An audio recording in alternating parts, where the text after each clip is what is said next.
Well, thank you very much, everybody. We have a extremely respected man in the Oval Office today, and a friend of mine for a long time, a very good friend of mine. And I'm very proud of the job he's done. What he's done is incredible in terms of human rights and everything else.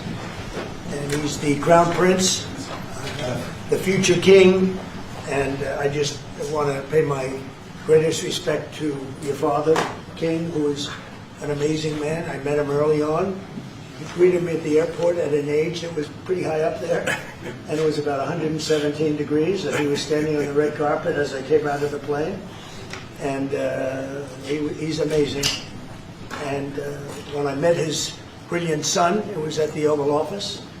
Shortly thereafter, you came in representing the country, and I called the father. I said, "This guy is fantastic." And I don't know if that helped you or hurt you, but obviously it couldn't have hurt too much, because here you are, right?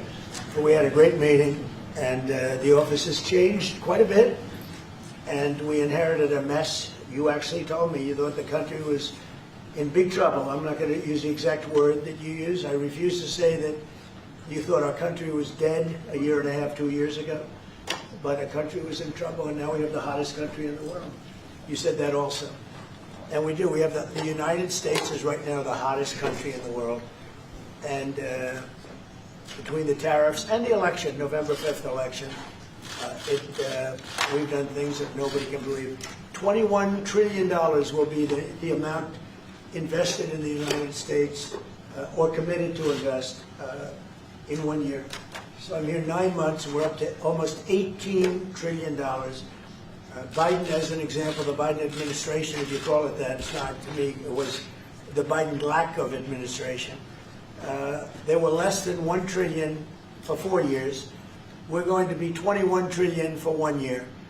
I think that's hard to believe. The biggest in history was a certain country, $3 trillion. We're going to be $21 trillion. On top of that, prices are coming down. We inherited a mess with high prices.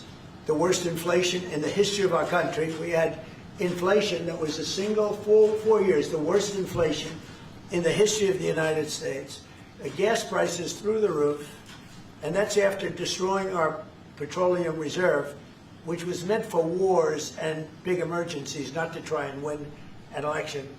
They opened up the reserve so that people get $3 less in gasoline, and it didn't work. They got about 3 cents less, because as big as those reserves are, they're peanuts when you're talking about that kind of traffic. And we're rebuilding the reserves. We're doing all of this, and we've done a job. We're also bringing down prices very substantially, and we've already brought them down very, very substantially. Gasoline is way down. I think you'll be seeing $2 gasoline, but we're now at $2.50, $2.45. Some are lower than that. It was $4.50, $5, $6, $3.50, $3.75. Under Biden, all different numbers, but way high. And we have energy way down. But the biggest thing to me, because I know what it means in jobs, is the fact that we're at over $17 trillion, Scott, and we expect to be around $21 trillion in 1 year. And that's many times bigger than in history. The highest number was $3 trillion. And we're going to be at $21 trillion. That means new plants, new AI, new auto plants. We have auto plants coming in from Canada, from Mexico, from Germany, from Japan. Toyota just agreed to invest $10 billion on new auto plants, all American workers. We've never been in a position like this. You can go back to the beginning. Our country has never been in a position like this. And it really is because of the fact that we use tariffs to bring all this money in. And you're going to see the results in a year when these plants start to open up. We have more plants under construction now than at any time in the history of our country. And these are big plants. These are the biggest plants anywhere in the world. And I want to thank you because you've agreed to invest $600 billion into the United States. And because he's my friend, he might make it $1 trillion, but I'm going to have to work on him. But it's 600. We can count on 600 billion. But that number could go up a little bit higher, yes, or I don't know. We'll see. But we appreciate it very much. So Saudi is going to be investing at least $600 billion, and that means investments in plants, in companies, money on Wall Street, and what it really means for everybody that really counts is jobs, a lot of jobs. We have a lot of jobs. So I just want to thank you. We've been really good friends for a long period of time. We've always been on the same side of every issue. I think we've done a great job in wiping out the nuclear capacity of Iran. Nobody else could have done that. No other president would have done it. We had the pilots in the Oval Office right here. We were celebrating a very successful attack. So I had them in with that beautiful B-2 bomber that's over there. And they said, sir, for 22 years, we practiced this attack. Our predecessors, these were very young guys, so 22 years, they said our predecessors and us practiced the attack on Iran. But no president ever gave us the go-ahead. 3 times a year they went out and they practiced the attack. Nobody let us do it until you came along, and I let them do it because it was the right thing to do. You can't have a nuclear Iran. And so we put you in a very good position. But I just want to say it's an honor to be your friend, and it's an honor that you're here. And if you'd like to say a few words, but thank you very much. Well, thank you, Mr. President. This relation has been a relation for about 9 decades, and we've been working together for a long time. But today it's a very important time in our history because there is also a lot of things that we're working in the future.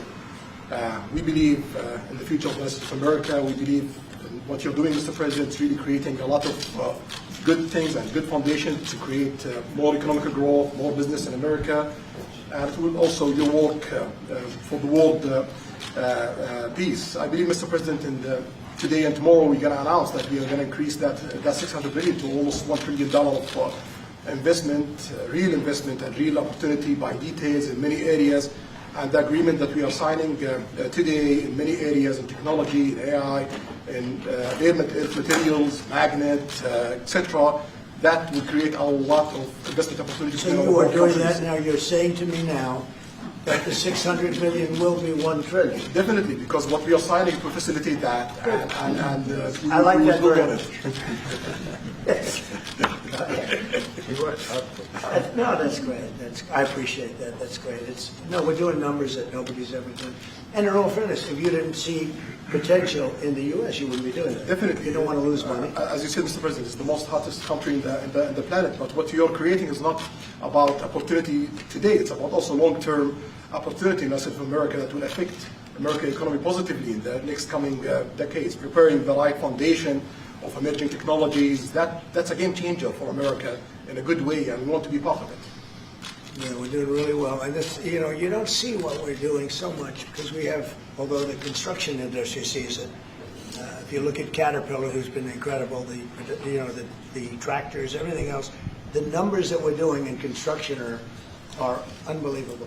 Some of the plants that we're building, AI, and they're building their own electric with the plant. I gave them the right to build their own electric with the plant because no country, frankly, will have this. China's working very hard to produce enough electric, but we're beating China substantially at AI, which is a big thing. And we had a great meeting 2 weeks ago with President Xi, but on AI, we're doing well. And I have a man, David Rommel. Yes, sir. David, could you say a few words about what you're seeing on the job front and all of the some of the assets, and also how we've been helped by the Saudis in terms of the kind of investment they've made, please. Yeah, most certainly. Thank you for the opportunity. I am a facility leader for GE Vernova, and if you look at the landscape for GE Vernova investment, over $750 million in the U.S. focused on true manufacturing jobs here stateside. We're looking at tripling the output of our Greenville, South Carolina facility, where we make the gas turbines that are supporting U.S. needs as well as the Saudi Arabia needs. Right. So real jobs, $300 million in gas investment, resulting in over 500 pieces of new equipment being installed in the Greenville, South Carolina facility. That translates into roughly 1,800 jobs across the board for GE Vernova as we try to scale capacity to be able to meet this demand. Along with that, we're partnering with local communities to build the skill set that's required to meet these capacity needs. So that talent pipeline is incredibly important. So it's real jobs in the manufacturing space. Well, you've been great, and thank you very much. And we love that state. I won that state by record numbers. I won a lot of states by record. Texas, a lot of them by Indiana. We're working with Indiana or something right now. We won that. We won a lot of them by records, but that was one of them. I want to thank you very much. Say hello to everybody. Great job. You're doing a great job. Thank you. Appreciate it, Mr. President. So, just in wrapping up, we'll take a couple of questions, but I want to just tell you what an honor it is to be your friend, and I very much appreciate the investment of now $1 trillion, okay? So I'm glad you got that out. I didn't want to be the one to tell them, but that's great news. We keep increasing, Mr. President. I know. Each time the opportunities are just increasing more and more. Well, the opportunities, right? You know, we're doing better. If even if you look back 6 months ago, I mean, now all of a sudden you feel even better. So, and I think we're only going to go in one way. Does anybody have any questions? Mr. President, have you approved the export licenses for advanced chips to Saudi Arabia? The export licenses? We are working on that. We're negotiating that right now. Marco, do you want to talk about that, or Scott? Okay, well, I mean, that's part of what we may have announcements on that later today, but that's what we've been working on is the mechanics by which something like that could be achieved, and it's part of the broader process, part of this broader engagement and cooperation between our two countries. Certain levels of chips. Yeah. And for the Crown Prince, Your Royal Highness, you're talking about $1 trillion of investment. Could the kingdom continue to do that with oil prices in the mid-60s? Yeah, we are not creating fake opportunities to, please America, please President Trump. It's real opportunities. For example, when you ask about the AI and the chips, Saudi Arabia have a huge demand of, a huge need of computing power, and we're going to spend in the short term around $50 billion by consuming those semiconductors for our needs in Saudi Arabia. And with the agreement that we're going to have with America, that will allow us to focus that consuming power in the short term by $50 billion from the of America, and long term with hundreds of billions of dollars in the long term. So there's a lot of real opportunities that fit to our needs in Saudi Arabia and fit to our investment strategy. Mr. President, is it appropriate, Mr. President, for your family to be doing business in Saudi Arabia while you're president? Is that a conflict of interest? And Your Royal Highness, the U.S. intelligence concluded that you orchestrated the brutal murder of a journalist. 9/11 families are furious that you are here in the Oval Office. Who are you with? Why should Americans trust Who are you with? And the same to you, Mr. President. Now, who are you with? I'm with ABC News, sir. You with who? ABC News, sir. Fake news, ABC fake news, one of the But the worst, question is one of the legitimate, worst sir. in the business. But I'll answer your question. Thank you. I have nothing to do with the family business. I have left, and when I've devoted 100% of my energy. What my family does is fine. They do business all over. They've done very little with Saudi Arabia, actually. I'm sure they could do a lot. And anything they've done has been very good. That's what we've done. We've built a tremendous business for a long time. I've been very successful. I decided to leave that success behind and make America very successful.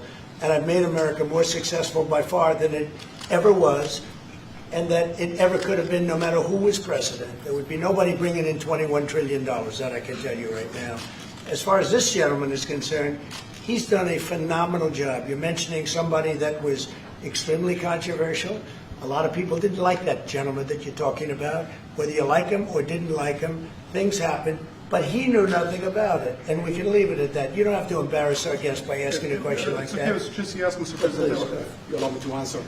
I feel painful about the families of 9/11 in America, but we have to focus on reality. Reality based on CIA documents and based on a lot of documents that Osama bin Laden used Saudi people at that event for one main purpose, is to destroy this relation, to destroy the American-Saudi relation. That's the purpose of 9/11. So whoever buying that means they are helping Osama bin Laden's purpose of destroying this relation. He knows that strong relation between America and Saudi Arabia is bad for extremism, it's bad for terrorism. And we have to approve him wrong and to build our relation, to continue developing our relation. It's critical in the safety of the world, it's critical against extremism and terrorism. About the journalists, it's really painful to hear anyone that been losing his life for no real purpose or nothing illegal way, and it's been painful for us in Saudi Arabia. We've did all the right steps of investigation, etc. in Saudi Arabia, and we've improved our system to be sure that nothing happened like that, and it's painful and it's a huge mistake, and we are doing our best that this doesn't happen again. Mr. President, thank you, Mr. President. The Crown Prince has been instrumental in helping lifting the sanctions on Syria. That's true. Will there be any joint investment between the U.S. and Syria? And will you visit Damascus? Are you from Syria? No, but Where are you from? I'm from Palestine. Oh, making a lot of progress, huh? Very good. Well, they I like have the a question Palestinians for the like Crown Prince me. as well after you, sir. Palestinians are doing very well, actually. I think we're working very closely with a lot of people that make everybody happy, including Israel, the Palestinians, and everybody. It's very interesting. No, I think that I will tell you, the Crown Prince called me, and he specifically asked me if I would lift the sanctions on Syria, because he wants to see Syria make it. As you know, the leader of Syria was just here. We had a great meeting, and he's a strong guy, and I guess you need a strong person to run it. And I think Syria's made tremendous progress. And we did lift the sanctions at the request of the Crown Prince. Also, the President of Turkey, Erdogan, called me specifically. He said, you know, if you don't lift the sanctions, Syria doesn't have a chance. If you do, they have a very good chance. And between the two of them and some others, I lifted the sanctions. And the results so far have been pretty good. Can I ask you a question about the F-35s that are being sold Sure. to Saudi Arabia? Are these the same ones that are being used by the Israeli military? And if so, how does that allow for the qualitative military edge for Israel? And then I want to ask you, because you brought up the plight of the Palestinians, are you aware of relocation flights to South Africa that are taking place right now? Which flights? There are relocation flights that are taking place. Some Palestinians are being charged up to $2,000 I'm not a going to seat. South Africa for the G20 because I think their policies on the extermination of people are unacceptable. So I'm not going, so I won't refer to anything having to do with South Africa. South Africa has behaved extremely badly. But I will say that when you look at the F-35 and you're asking me, is it the same? I think it's going to be pretty similar, yeah. How will that This affect- is a great ally, and Israel's a great ally. And I know they'd like you to get planes of reduced caliber. I don't think that makes you too happy. They've been a great ally. Israel's been a great ally. And we're looking at that exactly right now. But as far as I'm concerned, I think they are both at a level where they should get top of the line. Yes, please. Can I just ask for the Crown Prince, if I could just ask about the direct talks between That's U.S. all right. Steve, 1 second. Go ahead. Have you reached an agreement on a U.S.-Saudi defense treaty today? And are you going to bring up the Abraham Accords in your discussion? I already brought them up. What did you say? I think I got a positive response. Would you like to respond? Yeah, so put you on the spot. yeah, so definitely we believe having a good relation with all Middle Eastern countries it's a good thing, and we want to be part of the Ibrahim Accord, but we want also to be sure that we secure a clear path of two-state solution. And today we have a healthy discussion with Mr. President that we're going to work on that to be sure that we can prepare the right situation as soon as possible to have that. I think we're, you know, I don't want to use the word commitment, but we've had a very good talk on the Abraham Accords. We talked about one state, two state. You know, we talked about a lot of things in a short period of time. We'll be discussing it further too. But I think you have a very good feeling toward the Abraham Accords. Yes, definitely, Mr. President. We want peace for the Israelis. We want peace for the Palestinians. We want them to coexist peacefully in the region, and we will do our best to reach that day. And the defense agreement, have you reached an agreement on that? We pretty much have. Mr. Question for the Crown Prince, if I could just finish. We have reached agreement on that. Yes.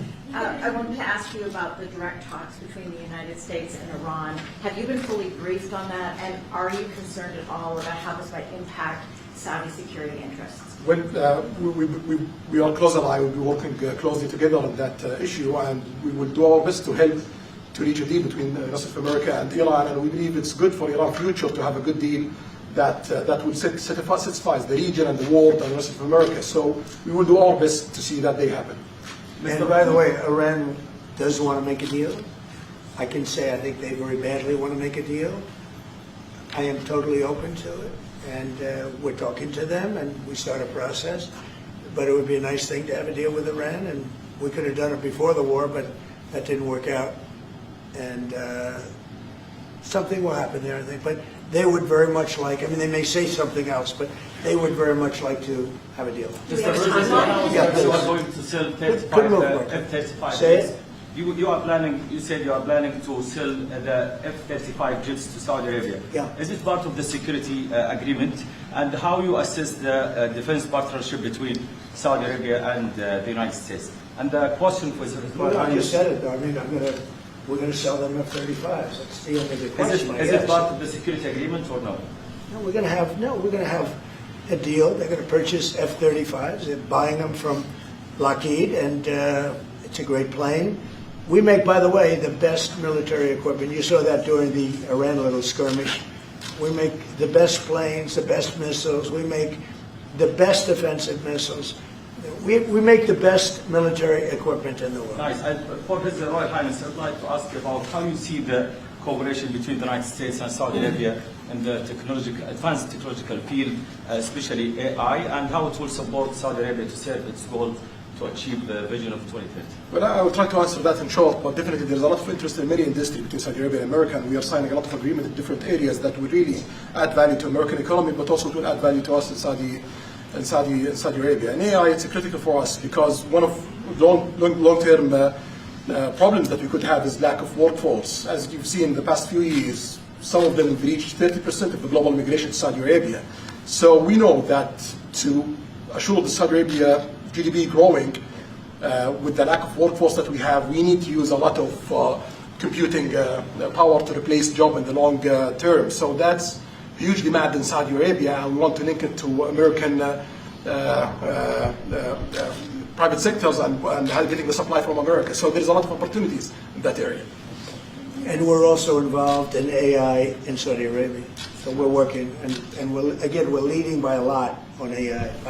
Actually a lot. China would be in second place, but we're leading by a lot. And I have to say this, and our relationship with China has been very good. And as far as buying our farm products, they're pretty much on schedule, Scott. I'd like you to call them, say if they could speed it up. Sir. Okay, but they're pretty much on schedule. Mr. President, please. If I may, I have a question for both the Crown Prince and Who are you? Where are you from? Faisal Abbas from Arab News, Saudi Arabia, Your Excellency. You should be a friendly question. Your Royal Highness, just picking up on something you just mentioned about how some people try to destroy the relationship between Saudi Arabia and the United States. Perhaps, since the launch of the vision, we've been used to having the bigger picture and that everything fits into the bigger picture. Might you want to elaborate a little bit about where is the relationship, the bilateral relationship, the strategic partnership between Saudi Arabia and the United States heading, and what's the big picture there? Well, I don't think it's a relation that we can replace it from the Saudi side or the American side. It's a critical relationship for our political attempt, for our economical attempt, for our security, for our military, for many things. And it has been there for 9 decades. And the opportunities that we have today, it's huge. And it seems that it's going to get deeper in the next few decades. And what we are having today and tomorrow with President Trump, it's really a huge new chapter in this relation that will add value to both of us. When you think about it, I'm just sitting here. You're with the future king, a man who's respected by everybody, a man that doesn't have to be doing this, really. I don't have to be doing it either. And yet we're sitting here taking questions, we didn't say, oh, you can't talk about this, that. And there's never been transparency like this, even in his country, but there's never been, in our country, that's been acknowledged. But we didn't put restrictions, and I'm saying it's sort of wonderful to be taking questions from all over the world. Everybody's here. This is just a small group representative of tremendous numbers of media that are outside, that are very jealous that these people were so selected. But they're representing a lot of people that are outside. I think it's terrific that we can be sitting here being this open, and I think it's really a wonderful thing. If you don't mind, I have a personal question for you. Okay, here we go. I should have said that. So apart from everything you mentioned in your opening remarks, you forgot to mention that you've de-escalated 7 wars since you started. At least in our part of the world, you are seen as a peacemaker. And adding that to all the executive orders and everything else you've mentioned, I really have to wonder, in your speech in Saudi Arabia, I was there, you said that His Royal Highness does not sleep at night thinking how he does things better. We wonder in Saudi Arabia, how do you manage your own time, and what's your formula for He managing? does not sleep much, and I don't sleep much. I think we have the same schedule. We're thinking about our countries. And if you sleep a lot and you're president, we just had one that slept more than any president. He broke every record. He sleeps all the time, during the day, during the night, on the beach. The only guy could fall asleep on the beach with the press watching. No, he's not a sleeper. I'm not a sleeper. We don't. We talk at night. We can talk. I can call him almost any time. He goes, "Hi, how you doing?" It's like the craziest times. But no, when you love your job, when you love your country, and when you're in a position like we are, future king, highly respected, crown prince, and in my case, president, you're thinking about your country. You're thinking about making America great again. We're thinking about keeping Saudi Arabia strong and vital, and in a pretty tough part of the world, tricky part, right? Tricky part. A lot of tricky people, but he thinks about his country, and I think about my country. I don't want to sleep. President Trump, do you expect a formal civil nuclear deal to be reached soon? Can you talk to us about that aspect? With who? With Saudi Arabia. I can see that happening. Do you think that an agreement will I happen don't. today? It's not urgent. You know, it's always when you have civil nuclear, but you have more oil than almost anybody else. We actually have more oil and gas than they do, but I refuse to say that.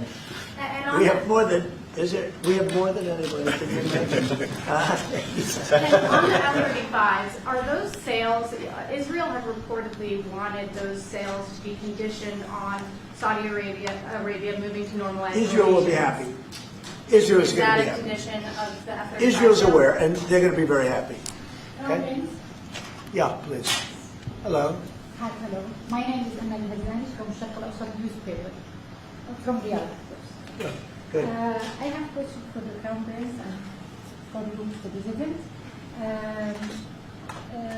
Crown Prince of Saudi Arabia, how much you expected from developing the cooperation with the United States in the field of new energy, AI, supply chain?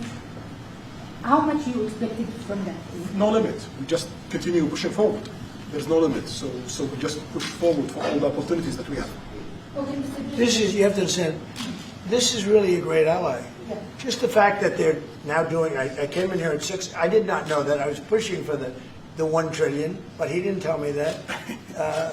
Now he told me. This is a great ally of ours. You know, when you invest $1 trillion, that's national security for us too, because it creates jobs, it creates a lot of things.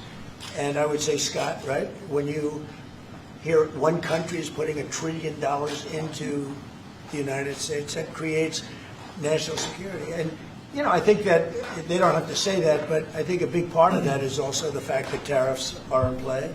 But even beyond tariffs, that's a real ally that will do that. Creates a lot of power for the United States. Mr. President, we are also in Saudi Arabia very happy for this much of Saudi Right, for the relationship. money is attention here, and of course it's come back for us for benefit. So it's complementary interest. So this is the I Well, think what yeah. the different friends and allies do. Huh? Well, look, I love the country of Saudi Arabia. I know the people very well. The level of treatment that we go when we go to Saudi Arabia is something that is incredible. And the people like us, and I think they really like America, especially when I'm president. I mean, I don't think they liked America so much maybe for 4 years recently. I think Obama treated Saudi Arabia very, very badly, as you know. And I think Biden didn't have any idea where the hell he was. I don't think Biden knew the difference. How would you describe the future relationship with Saudi Arabia? I mean, from the strategic aspects, how would you describe How would I that? say the relationship is with? Yeah, at the level of economic I would say development top of the and line. leadership. It's as good as it can. I don't think it can get much better. We have a country that trusts us, and that's why they make that investment. If they didn't trust us, they couldn't make that investment. And we trust them. They've been very reliable. Now we are I rebuilt our military in my first term, and we spent trillions of dollars, and we gave away some of it in Afghanistan stupidly because we had stupid people running our country. But we gave away, but that's, as much as it was, it's a tiny fraction of what we put here. And we're bringing our military to a new level, the highest level ever. We have those plants are going out. And again, it's all American jobs and everything, so it's good for a lot of reasons. But as far as Saudi is concerned, no, I don't think our relationship could be better. I don't think they had a great relationship under Biden, and I don't think they had a great relationship under Obama. But they have a great relationship under Trump. When we did the Presidential Walk of Fame, you saw that, right? And we're walking, and I asked the Crown Prince, so outside of Trump, because I blow everyone away, who was the best president for Saudi Arabia? And you could, maybe, it's an interesting answer, I don't know. Roosevelt, who started it, he was a Democrat, and Reagan, he's one of the historical presidents that have close ties with Saudi Arabia. But we've worked with all presidents. Does Trump blow them all away? No, it's another league, Mr. President. And Trump doesn't give a fist pump. See, I grabbed that hand. I don't give a hell where that hand's been. I grabbed that hand. Remember Biden? He travels for 20 hours, gets out, and he gives the fist bump. No. When you get out of the plane, and you got the future king and the man who's one of the most respected people in the world, you shake his hand. You don't give him a fist bump, right? We don't want to ask you about that, but I can't imagine you were thrilled. You were like a little bit surprised. He's a fantastic guy. You don't do that. Yeah, please. We're getting closer to the end of the year. Have you started the interviews for the Fed chair? Yes. Who have you interviewed? I think I already know my choice. Who is it? Well, I liked him, but he's not going to take the job. He refused. You like Treasury better, right? Much better, sir. So we are talking to various people, and frankly, I'd love to get the guy currently in there out right now. But people are holding me back. He's done a terrible job, hurting housing a little bit. The truth is, we've been so successful, we've blown past his interest rate stupidity. He's been wrong. That's why I call him too late. He's too late. Jerome Too Late Powell. He was recommended to me by a guy that made a bad choice. And it's too bad. But despite that, it's having very little impact because we have all of these things happening. But it has an impact on housing to a certain extent. He's a fool. He's a stupid man. But we have some very good people. Yes, sir. You'll be sitting down with them in the near future, and we have some surprising names, and we have some standard names that everybody's talking about. And we may go the standard way. It's nice to every once in a while go politically correct. But we have some great names. Steve, have you talked to President Maduro of Venezuela yet? Are you still open to that? He wants to talk. Yes, sir. Yeah, I'm open to talk. I talk to everybody. But no, he wants to. They treated us very badly. They sent all of their prison population into the United States, and we're getting them out rapidly. But he sent all of his, and he sends drugs into the United States and other things. No, he treated us badly. He was dealing with a bad president, and he was able to get away. We have now, I think we have the strongest borders anywhere in the world. Nobody's coming in unless they come in legally. We've taken very weak borders where millions of people came in. For the last 6 months, I don't do these reports. They say 0 people have been able to come in. Is that pretty good? I don't know if that number's right, but it's pretty Mr. good. President, why wait for Congress to release the Epstein files? Why not just do it now? It's not the question that I mind, it's your attitude. I think you are a terrible reporter. It's the way you ask these questions. You start off with a man who's highly respected, asking him a horrible, insubordinate, and just a terrible question. And you could even ask that same exact question nicely. You're all psyched up. Somebody psychs you over at ABC. They're going to psych it. You're a terrible person and a terrible reporter. As far as the Epstein files is, I have nothing to do with Jeffrey Epstein. I threw him out of my club many years ago because I thought he was a sick pervert. But I guess I turned out to be right. But you know who does have? Bill Clinton, Larry Summers, who ran Harvard, was with him every single night, every single weekend. They lived together. They went to his island many times. I never did. Andrew Weissman, I hear. All these guys were friends of his. You don't even talk about those people. You just keep going on the Epstein files. And what the Epstein is a Democrat hoax to try and get me not to be able to talk about the $21 trillion that I talked about today. It's a hoax. Now, I just got a little report, and I put it in my pocket, of all the money that he's given to Democrats. He gave me none, zero, no money to me. But he gave money to Democrats. And people are wise to your hoax. And ABC's, your company, your crappy company, is one of the perpetrators. And I'll tell you something. So why not just sign it now? I think the license should be taken away from ABC because your news is so fake and it's so wrong. And we have a great commissioner, chairman, who should look at that because I think when you come in and when you're 97% negative to Trump and then Trump wins the election in a landslide, that means obviously your news is not credible and you're not credible as a reporter. So I've answered your question. You should go and look at the Democrats who received money from Epstein, who spent their time. Larry Summers was with him all the time. That creep of the fund guy was with him all the time. What's his name? Reid Hoffman. Who? Reid Hoffman. I don't know Reid Hoffman, but I know he spends a lot of money on the radical left. Reid Hoffman, in my opinion, should be under investigation. He's a sleazebag. And those are the people, but they don't get any press, they don't get any news, and you're not after the radical left because you're a radical left network.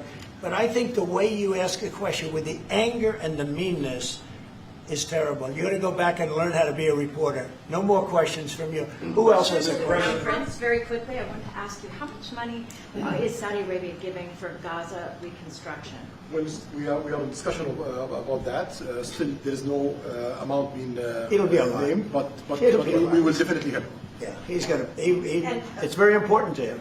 And a quick follow-up, the International Security Force, given your pledge there will be no U.S. boots on the ground, what is the U.S. role going to be in that, and how do you sort of ratify the allegations that this could undermine Palestinian sovereignty and even the path to statehood? Look, I think we're going to get along great with the Palestinians, and we know their leadership.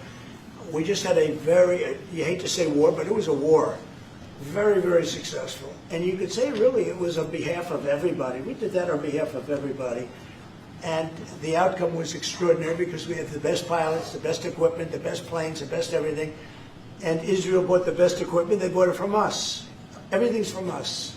It all starts here. This office, I was talking to the Crown Prince a little while. You walk into this office, for somebody from the outside, the Oval Office, it's the most powerful place in the world. You're standing right now in the most powerful place in the world. And no matter how big you are, these are the biggest people, the richest people. They walk into this office. It's special, isn't it? Look at him. He's so happy to be here. But you walk into this office. It's the Oval Office. And we've done a lot of good with this office. I've stopped actually 8 wars. I appreciated your question before. But I've actually stopped 8 wars. I have another one to go with Putin. I'm a little surprised at Putin. It's taken longer than I thought. But we stopped India and Pakistan. I could go through the list. You know the list better than I do. I'm very proud. And I stopped one that was almost ready to start again. You know, there was one that was ready to start, and they're doing very well.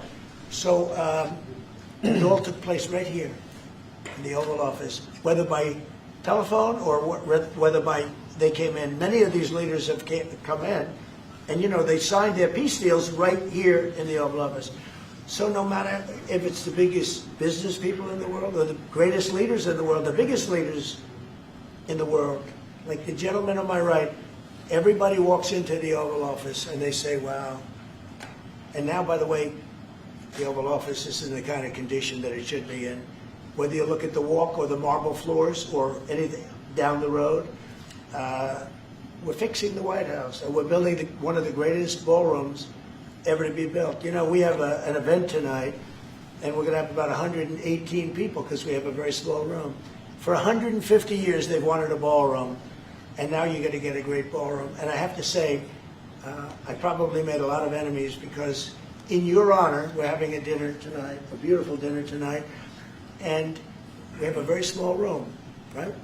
It's called the East Room, and it's beautiful, it's lovely, but it's like for a little cocktail before you go into a ballroom. It's a very small room. They've wanted a new ballroom for 150 years. We could have sold the big ballroom out 3 times in honor of this gentleman. So I made a lot of enemies because I have a lot of people that are invited tonight or are unable to come because of the size constraint. But you know what we'll do before I leave office? We'll have another dinner because we'll have it ready long before I leave office, and it's going to be beautiful. It's a very popular thing what we're doing. And by the way, no government funds. It's all put up private money, all private money. And in the case, I think there's a restriction on foreigners. Otherwise, I could have asked you just for a check. Okay? But there's a restriction. These are all private individuals that put up a lot of money to build the ballroom. Not one penny is being used from the federal government. So it's really a nice thing. But I look forward to it. I just pointed it out. This would be a perfect night to have that ballroom open, Susie. If we had that open, we'd have a lot of people very happy. Right now, we have a lot of unhappy people because they all want to be with us tonight to honor this great man. Thank you all very much. Thank